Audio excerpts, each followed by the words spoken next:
All right, let's dive right into this explainer and unpack the intensely complex, multi-front 2026 conflict between the US, Israel, and Iran. This is a crisis with absolutely profound global implications, born out of deep historical tensions that essentially erupted overnight.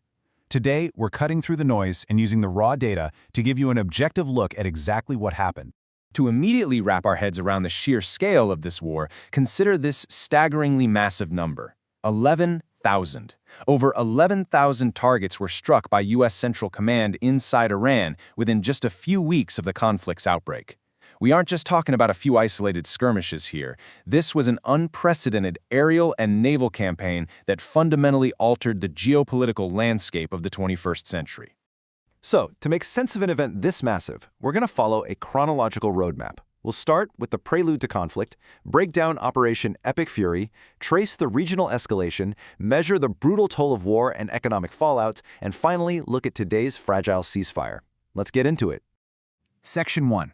Prelude to conflict. Let's examine the volatile powder keg that set the stage for all of this. The geopolitical deterioration happened remarkably fast. We start with the skirmishes of the 12-day war back in June 2025, and then move straight into January 2026, when mass domestic protests and a really violent government crackdown inside Iran ratcheted up international pressure. By February, indirect nuclear talks between the US and Iran in Oman had totally stagnated. Meanwhile, a massive US military buildup, literally the largest since 2003, was silently taking shape in the region, leading straight up to the outbreak of war on February 28th. Now, when the spark finally ignited, the international perspectives were completely fractured into two totally irreconcilable narratives.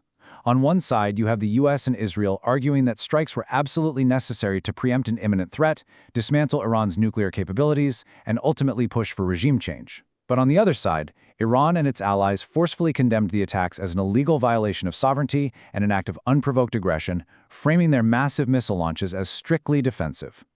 Moving to Section 2, Operation Epic Fury. This was the sudden, massive aerial campaign that completely disrupted the region. So, the really crucial point here is how Allied forces achieved total tactical surprise. They actively hid their readiness from satellite imagery to catch Iranian leadership completely off guard. This wasn't some sudden, spur-of-the-moment decision. It was a deception months in the making. The cover-up was so incredibly thorough that top Israeli military officials actually took their official cars home the night before the strikes, making their headquarters look completely empty from space. This allowed them to strike right when Iranian leadership was still gathering in person. And this opening salvo on February 28th was absolutely devastating. It not only eliminated key Iranian figures, most notably Supreme Leader Ali Khamenei and several top defense and intelligence ministers, but it also triggered a near-total 60-hour digital blackout across the entire nation. Think about that. Over 500 military targets were struck in that first wave. By dropping internet connectivity down to just 1% of normal levels, the attackers effectively paralyzed the Iranian government's ability to communicate, coordinate any sort of defense, or manage the massive domestic chaos that followed. Part 3, Regional Escalation. This is where the conflict immediately spills over borders and draws in a very complex web of actors. As you can see, Iran's retaliation quickly expanded the map, targeting US allied bases across the entire Persian Gulf. Under Operation True Promise 4, Iran launched drones and ballistic missiles not just at Israel, but at American installations in Qatar, Kuwait, and the UAE. In response, proxy groups from the Axis of Resistance, like Hezbollah in Lebanon, the Houthis in Yemen, and the Popular Mobilization Forces in Iraq, all activated. It took localized strikes and turned them into a sprawling, regional theater of war practically overnight. The fighting immediately triggered some unprecedented modern combat milestones within days. Down in the Indian Ocean, the USS Charlotte, a U.S. submarine, sank the Iranian frigate Iris Dana. That is actually the first time a submarine has sunk a ship in active combat since the Falklands War. Meanwhile, up in the skies, an Israeli F-35 successfully shot down an Iranian Yak-130, marking the very first time an F-35 shot down a crewed fighter jet in air-to-air combat. The new technological realities of modern warfare were on full display here. Okay, move into Section 4, the toll of war. Let's stop the chronological clock for just a second and look at the real human and material costs. Looking at the human cost, what's really striking is the sheer disparity in the numbers reported by various governments. It really highlights how the fog of war can obscure the massive loss of life.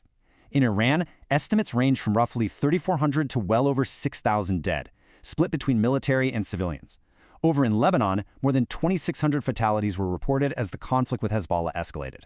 On the Israeli side, civilian and military deaths were lower, at around 47. But as we look at these statistics, we always have to remember that behind every single number is a profound human tragedy. To really understand the scale of the aerial bombardments, just look at this breakdown of the barrage fired at Israel. We are talking over 760 drones and 650 missiles. And notably, the use of cluster munitions over populated areas drew immediate international condemnation. If you aren't familiar, these weapons scatter smaller bomblets over incredibly wide areas, creating a severe, lasting hazard for civilians long after the initial strike. So, beyond the military targets, everyday civilian life, ancient heritage, and critical infrastructure were fundamentally shattered. In Iran, a staggering 138,000 civilian sites were damaged. That includes hospitals, schools, and priceless UNESCO World Heritage sites like the Golistan Palace. In Lebanon, the intense bombardment displaced over 1 million people. That is roughly a sixth of the country's entire population, suddenly without a home. Part 5. The Economic Fallout. Let's look at the global shockwave and how this war essentially froze a massive portion of the world's economy.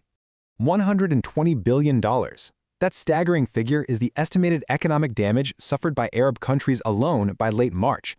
Meanwhile, Iran's internal damages are assessed at anywhere from $300 billion to up to $1 trillion. Oh, and the U.S. military? They rapidly burned through an estimated $18 billion in just the opening weeks of the war. This wasn't just a physical battlefield. It was a total financial catastrophe that wiped out infrastructure, halted commerce, and destroyed supply chains right across the board. And the reason the economic damage was so globally pervasive basically comes down to this one spot: the Strait of Hormuz. This incredibly crucial waterway became the epicenter of the biggest global oil supply disruption since the 1970s, which completely sent energy and commodity markets into a frenzy. With Iran threatening to totally close the strait and the U.S. striking Iranian naval assets just to keep it open, hundreds of freight ships and oil tankers were stalled out. Global fuel prices spiked immediately, heavily impacting ordinary consumers worldwide who suddenly felt the cost of a war happening thousands of miles away. Finally, Part 6. A Fragile Ceasefire. Let's dive into the current state of affairs as of early May 2026. A tense, highly unstable pause in the violence. The region was plunged into total diplomatic whiplash. As you can see on this timeline, rapid attempts at peace were immediately strained by failed negotiations and brand new blockades. A 2-week ceasefire brokered by Pakistan on April 8th collapsed just 3 days later during face-to-face talks in Islamabad. Right after that failure, the U.S. initiated a strict naval blockade of Iran, even as a totally separate truce was finally established between Israel and Lebanon on April 16th. So the crucial point is that we are now locked in a tense dual blockade. Both sides are actively choking off maritime traffic despite the technical ceasefire being in place. The U.S. military is out there intercepting ships attempting to reach Iranian ports, while Iran is violently enforcing its own blockade, actually seizing vessels and deploying drones against U.S.-aligned shipping. The situation in the water is an incredibly precarious stalemate. The U.S. Navy literally has to escort commercial ships just to get them out of the Gulf safely. So I'm going to leave you with this provocative thought. With a dual blockade literally choking off global energy supplies, how long can this fragile ceasefire actually hold before the shockwaves permanently break the global economy? I strongly encourage you to keep learning about these ongoing geopolitical ramifications because they are absolutely going to impact us all. This conflict has fundamentally rewritten the rules of modern warfare, regional stability, and global trade. The physical bombs might be paused for the moment, but the economic and diplomatic fallout, that is really only just beginning. Thank you so much for joining me to unpack this explainer. Keep analyzing, keep asking questions, and as always, keep relying on the data.